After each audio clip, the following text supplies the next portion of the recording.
Gusto mo ba makatipid sa sabon, shampoo, at panglinis sa bahay? Ito ang 5 tipid hacks para sa'yo. Tipid hacks number 1. Mag-refill ng dishwashing liquid. Mas mura, mas eco-friendly, di ba? Imbis na bumili ng bagong bote, hugasan at gamitin ulit ang empty bottles. Para sa refill o homemade na product. Tipid ka na, makakatulong ka pa sa kalikasan. Number 2, ikaw na mismo magmi-mix. Alam mo ba, mas nakakatipid ka kung ikaw mismo ang magmi-mix ng dishwashing liquid, laundry detergent at hand soap sa bahay. Easy gawin, mas kontrolado ang gastos, at pang-araw-araw na gamit pa. Tipid hacks number 3. Pwede mong ihalo sa tubig ang ilang patak ng dishwashing liquid bago mo ito gamitin. Reminder, maglagay lang ng sapat na amount na gagamitin para makatipid sa paggamit.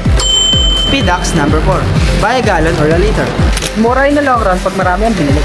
Tipid hacks number 5. Mag-invest sa mura at quality na product. Hindi lang produkto ang binibili mo, kundi kaalaman kung paano mas mapapasulit ang paggamit sa bahay. Pwede mo pa itong gawing negosyo at gusto mo ng tipid, quality at beginner-friendly na home care product. Start now with Extreme Bloom. For more sabon tipid tips, follow us for more.